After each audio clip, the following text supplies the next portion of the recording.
ગુજરાતમાં જ્યારથી સ્થાનિક સ્વરાજની ચૂંટણી જાહેર થઈ છે ત્યારથી આપણને ખબર હતી કે પરિણામ શું આવવાનું છે હરેક બેઠક ઉપર. ક્યાંક ને ક્યાંક રાજકારણ પણ એટલું જ ગરમાયું હતું. ત્યારે ઉમેદવારો જાહેર કર્યા હતા ત્યારે પણ જ્યારે ચૂંટણી જાહેર થઈ એટલે સૌ કોઈની નજર હતી એક તો જૂનાગઢ મનપા અને બીજી જે કુતિયાણા અને રાણાવાવ બેઠક છે તેમના ઉપર કે આ વખતે અહીંનું સમીકરણ શું કહે છે. કુતિયાણામાં હવે પ્રમુખ અને ઉપપ્રમુખની જે જાહેરાત પણ થઈ ચૂકી છે. બે વ્યક્તિના નામ પણ સામે આવ્યા છે. એક છે ઓડેદરા પરિવારમાંથી અને એક જાડેજા પરિવારમાંથી. એટલે ક્યાંક સમાજવાદી પાર્ટીના જે કાંધલ જાડેજા છે તેમણે જે મેર સમાજને વચન આપ્યું હશે તે પણ પૂરું કરવામાં આવ્યું છે. નમસ્કાર, નિર્ભય ન્યૂઝ સાથે હું છું રિદ્ધિ. પ્રમુખ તરીકે મને જે હું ચૂંટાયેલો છું તેને લઈને હું બધું કુતિયાણાના વિકાસના કામો બધા પૂરા કરીશ. જે અપેક્ષા હતી એ જ રીતે અપેક્ષા અમે પૂરી કરશું. આજે ઉપપ્રમુખ તરીકે તમારી વરણી થઈ છે, કઈ રીતે જુઓ? પ્રમુખ તરીકે મને જે હું ચૂંટાયેલો છું તેને લઈને હું બધું કુતિયાણાના વિકાસના કામો બધા પૂરા કરીશ. જે અપેક્ષા હતી તે કઈ રીતે પૂરી કરશો? જે અપેક્ષા હતી એ જ રીતે અપેક્ષા અમે પૂરી કરશું. કુતિયાણા બેઠક જે હાઈ પ્રોફાઇલ બેઠક ગણાતી હતી અને આ બેઠક ઉપર કોણ પ્રમુખ અને ઉપપ્રમુખ બનવાનું છે તે પણ એક પહેલેથી નક્કી હતું કે જો સમાજવાદી પાર્ટી જે ક્યાંક ને ક્યાંક કુતિયાણાની અંદર જો જીતે તો આ વખતે પ્રમુખ આ વ્યક્તિ હશે અને ઉપપ્રમુખ આમને બનાવવામાં આવશે. હવે અત્યાર સુધી જે એક હતું શાસન હતું ઢેલીબેન ઓડેદરાનું, એમના શાસનનો અંત આવ્યો છે અને આ વખતે પણ જે રીતે 2022માં ધારાસભ્ય તરીકે જે સમાજવાદી પાર્ટીના કાંધલ જાડેજા બન્યા હતા એટલે સ્થાનિક સ્વરાજની ચૂંટણીમાં પણ હવે સમાજવાદી પાર્ટીનો દબદબો જોવા મળ્યો. સૌથી પહેલા તો પ્રમુખ પદ તરીકે જે વ્યક્તિને બેસાડવામાં આવ્યા છે એ છે મહિલા એટલે કે શાંતિબેન ઓડેદરા જે મેર સમાજમાંથી આવે છે અને ઉપપ્રમુખ તરીકે કાના જાડેજાને વરણી કરવામાં આવી છે.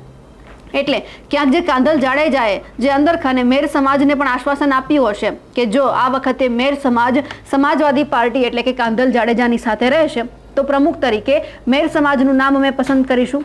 કારણ કે ઓડેદરા પરિવારમાંથી જે શાંતિબેન આવે છે તેમને પ્રમુખ તરીકે બિરદાવવામાં તો આવ્યા છે. એટલે ક્યાંક અંદરખાને નક્કી થઈ ગયું હશે કે મેર સમાજ જો આ વખતે સમાજવાદી પાર્ટી એટલે કે કાંધલ જાડેજાની સાથે રહેશે તો એમને પણ એક ઉચ્ચ હોદ્દો આપવામાં આવશે.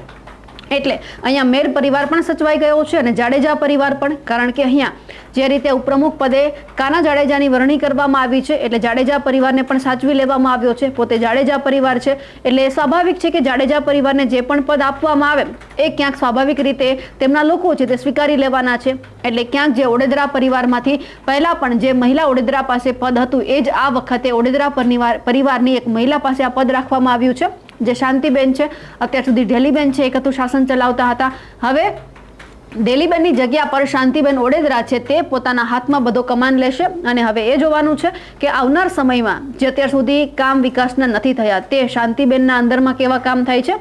કારણ કે સમાજવાદી પાર્ટીએ હવે આ વખતે જ્યારે મહિલાને પ્રમુખ બનાવ્યા છે તો ક્યાંક મહિલાને અહીંયા જે રીતે મહિલા સૌથી પહેલા પણ આપણે જોયું હતું કે આ પદ ઉપર બિરાજમાન હતા ત્યારે કેવા કામ થયા છે. હવે શાંતિબેન ઓડેદરા છે તે કેવા કામ કરે છે. સ્વાભાવિક છે કે જ્યારે ચૂંટણી જાહેર થઈ ત્યારે કાંધલ જાડેજાએ મોટા મોટા વચનો તો આપ્યા જ હશે કે તમને જે વસ્તુ નથી મળી એટલે કે નગરપાલિકામાં એવું હોય છે કે નળ ગટર પાણીની વ્યવસ્થા જે નથી આપવામાં આવી અત્યાર સુધી એ અમે તમને આપવામાં આવશું. આપણે જે એમના કાકી છે હિરલબા જાડેજા એમને પણ સાંભળ્યા હતા કે વર્ષોથી એક હતું શાસન છે તેમ છતાં કોઈ વિકાસના કામ નથી થયા તો પછી આ વખતે અમે વિકાસના કામ કરીશું. એટલે હવે જ્યારે પ્રજાએ એમને 5 વર્ષ કામ કરવાનો મોકો આપ્યો છે હવે એમની પાસે એ જોવાનું છે કે 100% તો કામ થાય છે કે નહીં પણ 50% તો કામ થવા જોઈએ. લોકોએ એક ઉપર વિશ્વાસ ના મૂકીને બીજા ઉપર મૂક્યો છે તો કાંધલ જાડેજા છે એમનો પરિવાર છે એમના ઉપર પણ જવાબદારી આવે છે કે આ વખતે લોકોને શું જોઈએ છે તેમના માટે કામ કરવું જોઈએ. એટલે હવે પ્રમુખ પદ ઉપપ્રમુખ પદની વરણી થઈ ગઈ છે. બધા જ સમાજને સાચવી લેવામાં આવ્યા છે પણ આ વખતે જે મોટા ઉલટફેર કુતિયાણામાં આવ્યા છે તેમને લઈને આપનું શું કહેવું છે કમેન્ટ કરીને ચોક્કસથી જણાવજો. સાથે જ અમારી નિર્ભય ન્યૂઝ ચેનલને લાઇક, શેર અને સબસ્ક્રાઇબ કરવાનું ભૂલશો નહીં. નમસ્કાર.